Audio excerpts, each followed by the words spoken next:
ಇನ್ನು ಅಧಿಕಾರ ಹಂಚಿಕೆ ಬಗ್ಗೆ ಹೈಕಮಾಂಡ್ ನಿರ್ಧಾರವೇ ಅಂತಿಮ ಅಂತ ಸಿಎಂ ಹೇಳಿದ್ದಾರೆ. ನಾಯಕತ್ವ ಬದಲಾವಣೆ ಇಲ್ಲ ಅಂತ ಯತೀಂದ್ರ ಸಿದ್ದರಾಮಯ್ಯ ಹೇಳಿದ್ರು. ಯತೀಂದ್ರ ಸಿದ್ದರಾಮಯ್ಯ ಹೇಳಿಕೆಗೆ ಯಾವುದೇ ಪ್ರತಿಕ್ರಿಯೆಯನ್ನ ಸಿಎಂ ಕೊಟ್ಟಿಲ್ಲ. ನಿಮ್ಮ ಮಗ ಹೀಗೆ ಹೇಳ್ತಿದ್ದಾರಲ್ಲ, ಏನಿದರ ಅರ್ಥ ಅಂತ ಕೇಳಿದ್ರೆ ಸಿದ್ದರಾಮಯ್ಯ ಅವರು ಅದರ ಬಗ್ಗೆ ಪ್ರತಿಕ್ರಿಯೆ ಕೊಟ್ಟಿಲ್ಲ.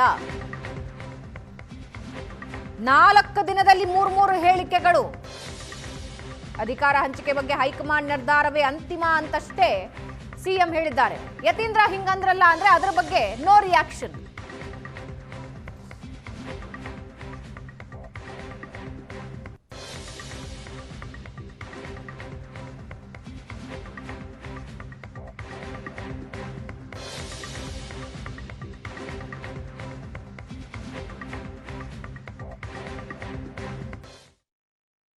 By the High Command, sir, because your son has said that clear communication has been made about leadership.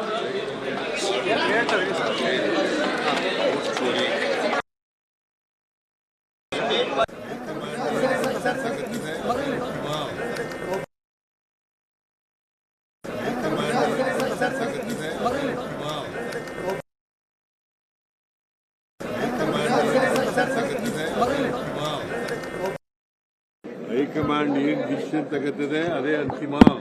High command ಏನು ಡಿಸಿಷನ್ ತಗೋತದೆ ಅದೇ ಅಂತಿಮ. ಹೈಕಮಾಂಡ್ ಏನು ನಿರ್ಧಾರ ತಗೊಳ್ಳುತ್ತೋ ಅದೇ ಅಂತಿಮ. ಸಿದ್ದರಾಮಯ್ಯ ಅವರ ಹೇಳಿಕೆ ಇದು. ಆದ್ರೆ ಯತೀಂದ್ರ ಸಿದ್ದರಾಮಯ್ಯ ಹಿಂಗಂದ್ರಲ್ಲ ಅಂತ ಹೇಳಿದ್ರೆ ಅದರ ಬಗ್ಗೆ ಯಾವುದೇ ಪ್ರತಿಕ್ರಿಯೆ ಕೊಡದೆ ಅಲ್ಲಿಂದ ಹೊರಟಿದ್ದಾರೆ ಸಿದ್ದರಾಮಯ್ಯ. ಆದ್ರೆ ಮಾಧ್ಯಮದ ಮುಂದೆ ಇಂತಷ್ಟೇ ಹೇಳಿದ್ರು. ಹೈಕಮಾಂಡ್ ಏನ್ ನಿರ್ಧಾರ ತಗೊಳ್ಳುತ್ತೋ ಅದೇ ಅಂತಿಮ ಅಂತ ಹೇಳಿ ಅಲ್ಲಿಂದ ಹೊರಟ್ರು.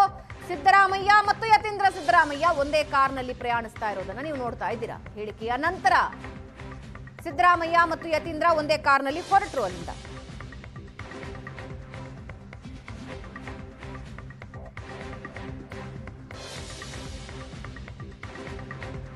ಕಳೆದ 4 ದಿನದ ಅಧಿವೇಶನದಲ್ಲಿ 3 ಹೇಳಿಕೆಗಳು. ನಾಯಕತ್ವ, ಸಿಎಂ ಸ್ಥಾನದ ಬಗ್ಗೆ. ಅದರ ಬಗ್ಗೆ ಸಿದ್ದರಾಮಯ್ಯ ಅವರನ್ನ ಕೇಳಿದ್ದಕ್ಕೆ ಹೈಕಮಾಂಡ್ ನಿರ್ಧಾರವೇ ಅಂತಿಮ ಅಂತ ಹೇಳಿದ್ರು. ನಾಯಕತ್ವ ಬದಲಾವಣೆ ಆಗಲ್ಲ ಅನ್ನೋ ಯತೀಂದ್ರ ಅವರ ಹೇಳಿಕೆ ಈಗ ಸಂಚಲನ ಸೃಷ್ಟಿ ಮಾಡಿದ್ದು. ಸರ್ಕಿಟ್ ಹೌಸ್ನಲ್ಲಿ ಸಿದ್ದರಾಮಯ್ಯ ಯತೀಂದ್ರ 1-to-1 ಸಭೆ, 1 ಗಂಟೆ ಕಾಲ ಸರ್ಕಿಟ್ ಹೌಸ್ನಲ್ಲಿ ಯತೀಂದ್ರ ಸಿದ್ದು ಸಭೆ ನಡೆಸಿದ್ದಾರೆ. ಸಿದ್ದರಾಮಯ್ಯ ಮತ್ತು ಯತೀಂದ್ರ 1 ಗಂಟೆ ಕಾಲ ಪ್ರತ್ಯೇಕವಾಗಿ ಚರ್ಚೆ ಮಾಡಿದ್ದಾರೆ. ಒಂದೇ ಕಾರ್ನಲ್ಲಿ ಸರ್ಕಿಟ್ ಹೌಸ್ಗೆ ಹೋದ್ರು ಇಬ್ರು. ಕೆಲವೇ ಸೆಕೆಂಡ್ಗಳ ಮುಂಚೆ ದೃಶ್ಯ ಕೂಡ ನೀವು ನೋಡಿದ್ರಿ. ಮುಂಭಾಗದಲ್ಲಿ ಸಿದ್ದರಾಮಯ್ಯ ಅವರು ಕೂತ್ರು, ಹಿಂಭಾಗದಲ್ಲಿ ಯತೀಂದ್ರ ಅವರು ಕೂತ್ರು.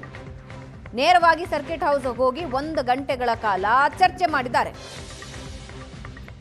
ಆ ಚರ್ಚೆಯಲ್ಲಿ ಸಿದ್ದರಾಮಯ್ಯ ಅವರಿಂದ ಏನು ನಿರ್ದೇಶನ ಬಂದಿದೆ ಗೊತ್ತಾಗಬೇಕಿದೆ. ಹೇಳಿಕೆಗಳನ್ನ ಕೊಡೋದನ್ನ ನಿಲ್ಲಿಸೋದಕ್ಕೇನಾದ್ರೂ ಚರ್ಚೆ ಆಯ್ತಾ ಅಥವಾ ಬೇರೆ ಏನಾದ್ರೂ ಚರ್ಚೆ ಆಯ್ತಾ? ಸರ್ಕಿಟ್ ಹೌಸ್ನಲ್ಲಿ 1 ಗಂಟೆ ಕಾಲ ಇಬ್ರು ಮಾತಾಡಿದ್ದಾರೆ ಕೂತು.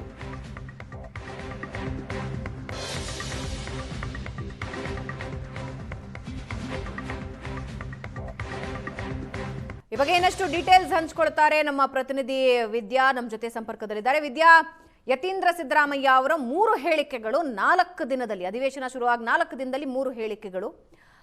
ಅದಾದ ಮೇಲೆ ಸಿದ್ದರಾಮಯ್ಯ ಮತ್ತು ಯತೀಂದ್ರ ಸಿದ್ದರಾಮಯ್ಯ ಅವರು ಸರ್ಕಿಟ್ ಹೌಸ್ಗೆ ಹೋಗಿದ್ದಾರೆ. 1 ಗಂಟೆ ಚರ್ಚೆ ನಡೆಸಿದ್ದಾರೆ ಅನ್ನೋದು ಮಾಹಿತಿ.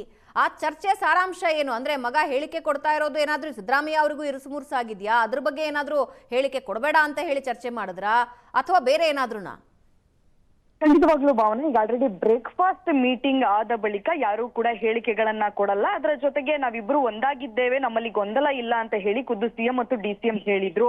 ಅದಾದ ಬಳಿಕ ಯತೀಂದ್ರ ಅವರು ಪದೇ ಪದೇ ಹೇಳಿಕೆಯನ್ನ ಕೊಡ್ತಾ ಇರುವಂತದ್ದು ನಾಯಕತ್ವ ಬದಲಾವಣೆಯ ವಿಚಾರವಾಗಿ. ಇದೆಲ್ಲೋ ಒಂದು ಕಡೆ ಸಿಎಂ ಸಿದ್ದರಾಮಯ್ಯನವರಿಗೆ ಹಿನ್ನಡೆ ಆಗುವಂತಹ ಲಕ್ಷಣಗಳು ಕಾಣ್ತಾ ಇದೆ. ಯಾಕಂದ್ರೆ ಯಾರು ಕೂಡ ಮಾತನಾಡಬಾರ್ದು ಅನ್ನುವಂತಹ ಸೂಚನೆಯನ್ನ ಕೊಟ್ಟರು ಕೂಡ ಹೈಕಮಾಂಡ್ ಸೂಚನೆಯನ್ನ ಮೀರಿ ಯತೀಂದ್ರ ಸಿದ್ದರಾಮಯ್ಯನವರು ಹೇಳಿಕೆಗಳನ್ನ ಕೊಡ್ತಾ ಇರುವಂತದ್ದು. ಸಿಎಂ ಸಿದ್ದರಾಮಯ್ಯನವರು ಕೂಡ ಸಾಮಾನ್ಯವಾಗಿ ಅವರನ್ನ ಮುಜುಗರಕ್ಕೆ ಈಡು ಮಾಡುವಂತದ್ದು.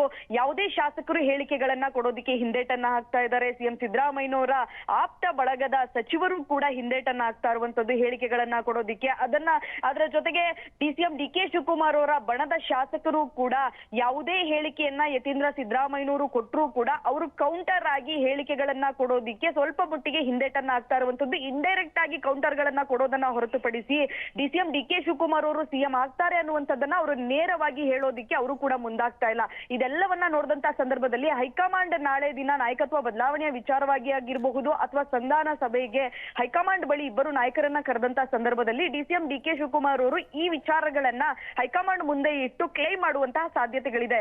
ಏನಾದ್ರೂ ಡಿಸಿಎಂ ಡಿಕೆ ಶಿವಕುಮಾರ್ ಅವರ ಬಣದವರು ಕೂಡ ಹೇಳಿಕೆಗಳನ್ನ ಕೊಟ್ಟಂತ ಸಂದರ್ಭದಲ್ಲಿ ಇಬ್ಬರದ್ದು ಕೂಡ ತಪ್ಪಿಡ್ತಾ ಇತ್ತು. ಆದ್ರೆ ಈಗ ಯತೀಂದ್ರ ಸಿದ್ದರಾಮಯ್ಯನವರು ಒಬ್ಬರೇ ಹೇಳಿಕೆಗಳನ್ನ ಕೊಡ್ತಾ ಇರುವಂತಹ ಕಾರಣಕ್ಕಾಗಿ ಸಾಕಷ್ಟು ಮಹತ್ವವನ್ನ ಪಡೆದುಕೊಂಡಿರುವಂತದ್ದು. ಈ ಕಾರಣಕ್ಕಾಗಿಯೇ ಇವತ್ತು ಒಂದೇ ಕಾರಿನಲ್ಲಿ ಸಿಎಂ ಮತ್ತು ಯತೀಂದ್ರ ಸಿದ್ದರಾಮಯ್ಯನವರು ಬಂದ್ರು. ಸರ್ಕಿಟ್ ಹೌಸ್ ನಲ್ಲಿ ಇಬ್ಬರೇ ಪ್ರತ್ಯೇಕವಾಗಿ ಮಾತುಕತೆಯನ್ನ ನಡೆಸಿರುವಂತದ್ದು. ಈ ಸಂದರ್ಭದಲ್ಲಿ ಯಾಕೆ ಹೇಳಿಕೆಗಳನ್ನ ಕೊಡ್ತಾ ಇದೆಯಾ ಅನ್ನುವಂತಹ ಬುದ್ಧಿವಾದವನ್ನ ಕೂಡ ಹೇಳಿರುವಂತಹ ಸಾಧ್ಯತೆಗಳು ಹೆಚ್ಚಾಗಿದೆ. ಆದ್ರೆ ನಾವು ಇದನ್ನೇ ಹೇಳಿರುವ ಸಾಧ್ಯತೆ ಇದೆ ಅನ್ನುವಂಥದ್ದನ್ನ ಹೇಳೋದಿಕ್ಕೆ ಸಾಧ್ಯ ಆಗಲ್ಲ. ಯಾಕಂದ್ರೆ ಅವರಿಬ್ಬರೇ ಇದ್ದಂತ ಕಾರಣಕ್ಕಾಗಿ ಮುಜುಗರ ಆಗುವಂತಹ ಹೇಳಿಕೆಗಳನ್ನ ಕೊಡೋದು ಬೇಡ ಅನ್ನುವಂತಹ ನಿಟ್ಟಿನಲ್ಲಿ ಸಲಹೆಗಳನ್ನ ಕೊಟ್ಟಿರಬಹುದು. ಅದರ ಜೊತೆಗೆ ಸತೀಶ್ ಜಾರಕಿಹೊಳಿ ಅವರು ಕೂಡ ಸರ್ಕಿಟ್ ಹೌಸ್ ನಲ್ಲಿ ಇದ್ರು. ಸರ್ಕಿಟ್ ಹೌಸ್ ನ ಹೊರಗಡೆ ಬಂದಂತ ಸಂದರ್ಭದಲ್ಲಿ ಸತೀಶ್ ಜಾರಕಿಹೊಳಿ ಹೇಳ್ತಾ ಇದ್ದಂತಹ ಮಾತನ್ನ ನಾವು ಕೇಳಿದ್ರೆ ಸಿಎಂ ಸಿದ್ದರಾಮಯ್ಯನವರು ಮತ್ತು ಸತೀಶ್ ಜಾರಕಿಹೊಳಿ ಅವರು ಇಬ್ರು ಕೂಡ ಯತೀಂದ್ರ ಅವರ ಜೊತೆ ಮಾತನಾಡಿರಬಹುದು ಈ ಬಗ್ಗೆ ಅನಿಸುತ್ತೆ. ಯಾಕಂದ್ರೆ ಸತೀಶ್ ಜಾರಕಿಹೊಳಿ ಅವರು ಮಾಧ್ಯಮದ ಜೊತೆ ಮಾತನಾಡುವಂತ ಸಂದರ್ಭದಲ್ಲಿ ನೀವು ಹೇಳಿಕೆಗಳನ್ನ ಕೊಡಬೇಡಿ ಅನ್ನುವಂತ ನಿಟ್ಟಿನಲ್ಲಿ ನಾನು ಕೂಡ ಯತೀಂದ್ರ ಅವರನ್ನ ಭೇಟಿಯಾಗಿ ಹೇಳ್ತೀನಿ ಅನ್ನುವಂತ ಮಾತನ್ನ ಹೇಳಿದ್ರು.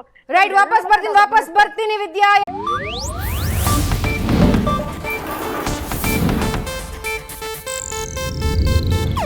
ಇದು ಏಷ್ಯಾನೆಟ್ ನ್ಯೂಸ್ ನೆಟ್ವರ್ಕ್ ಪ್ರಸ್ತುತಿ.